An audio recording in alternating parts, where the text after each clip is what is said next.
नमस्ते दोस्तों, आशा है आप सब स्वस्थ और बहुत अच्छे होंगे। आज हम जानेंगे मित्र के साथ मेरी मुलाकात। एक रात ट्रेन में मेरी मुलाकात एक मित्र से हुई।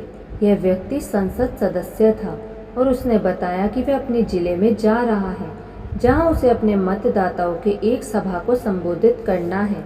जिस विशेष समूह को वह संबोधित करने जा रहा था, वह उनके प्रति शत्रुता रखता था।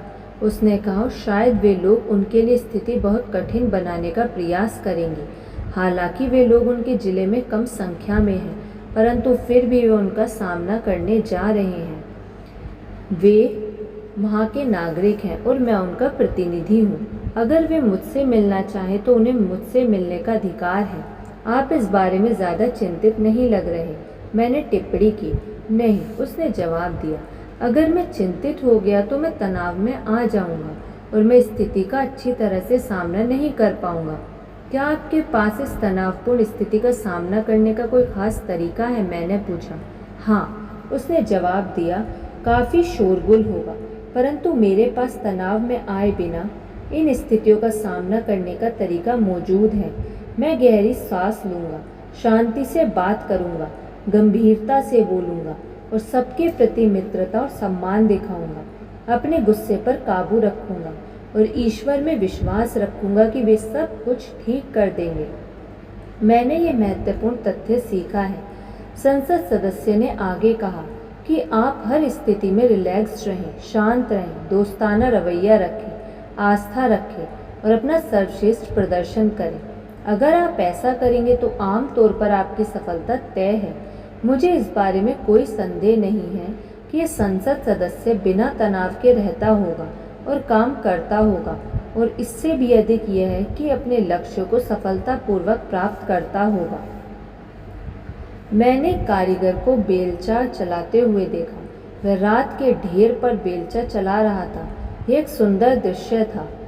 कमर तक नंगे बदन उसका पतला और मांसपेशी शरीर सटीक और समन्वित तरीके से काम कर रहा था। पूरी लय से उठता था और गिरता था। वह ढेर में बेलचे को धकेलता था, अपने शरीर को उस पर टिकाता था और रेत में उसे गहराई से धकेलता था। फिर एक साफ और मुक्त स्विंग से यह ऊपर आता था और रेत बिना लय टूटे सही जगह पर पहुंच जाती थी। एक बार फिर बेलचा रेत में जाता था, एक बार फिर वह अपना शरीर उससे टिकाता था और एक बार फिर बेलचा आर्क बनाते हुए आसानी से उठ जाता था।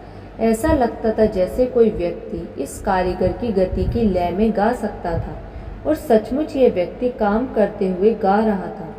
मुझे आश्चर्य नहीं हुआ जब फोरमैन ने मुझे बताया कि उसे वह अपने सर्वश्रेष्ठ कारीगरों में से एक मानता है। फोरमैन ने बताया कि वह एक अच्छे स्वभाव का, सुखी और मज़ेदार व्यक्ति है जिसके साथ काम करना सुखद अनुभव है। वह एक रिलैक्स्ड व्यक्ति था जिसने आसानी से सफलता हासिल करने की कला में विशेषज्ञता हासिल कर ली थी। इत्मीनान पुनर्रचना का परिणाम है और पुनर्रचना की प्रकृति निरंतर होनी चाहिए। इंसान को शक्ति के उस निरंतर प्रवाह से जुड़े रहना चाहिए जो ईश्वर से प्राप्त होती है, और इसे दोबारा ईश्वर के पास नवीनीकरण के लिए भेजना चाहिए। जब कोई सतत पुनर्रचनात्मक प्रक्रिया की लय में जीता है तो वह आराम करने और आसानी से सफलता हासिल करने की कला को सीख लेता है। अब इस कला में निपुण कैसे हुआ जाए?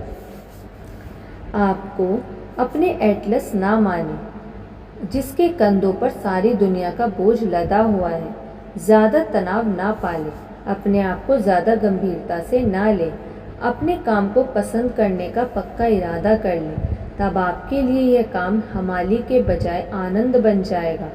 शायद अपने आप को काम बदलने की ज़रूरत नहीं है। अपने आप को बदल लें और आपका काम भी आपको अच्छा लगने लगेगा। अपने काम की योजनाएं बनाएं, योजना के हिसाब से काम करें। योजना के अभाव के कारण ये भावना उत्पन्न होती है कि हम पर काम का बहुत बोझ है। अपने सारे कामों को एक साथ करने की कोशिश ना करें, बल्कि एक एक करके काम करें। सही मानसिकता रवैया रखें। याद रखें कि आपका काम मुश्किल है या कठिन, यह इस बात पर निर्भर करता है कि आप इसके बारे में क्या सोचते हैं। अगर आप इसे मुश्किल समझेंगे तो मुश्किल होगा, और अगर आप इसे आसान समझेंगे तो वह आसान होगा। अपने काम में कुशल बने। ज्ञान की शक्ति है। सही तरीके से काम करना हमेशा ज़्यादा आसान होता है। रिलैक्स रहने का अभ्यास करें। इत्मीनान से किया गया काम हमेशा बेहतर होता है। ज़्यादा प्रयास ना करें, तनाव में ना आए। हर चीज़ को इत्मीनान से करें। अपने आप को इस तरह से अनुशासित करें कि जो काम आप आज कर सकते हैं उसे कल पर ना टालें। पेंडिंग काम इकट्ठा होने पर आपको अपना काम ज़्यादा मुश्किल लगने लगता है। अपने काम को योजना शेड्यूल के हिसाब से करें। अपने काम के बारे में प्रार्थना करें। ऐसा करने से आप रिलैक्स भी होंगे और आपकी कार्यकुशलता भी बढ़ेगी। अदृश्य पार्टनर का सहारा लें। ये आश्चर्यजनक है कि वह आपके बोझ को कितना कम कर देता है। ईश्वर हर जगह है।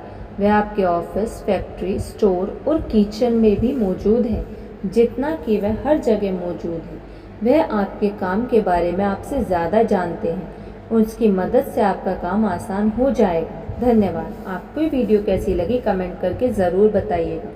यदि आपने अभी तक इस चैनल को सब्सक्राइब नहीं किया तो सब्सक्राइब कर लीजिए और इस वीडियो को लाइक कर दीजिए। धन्यवाद।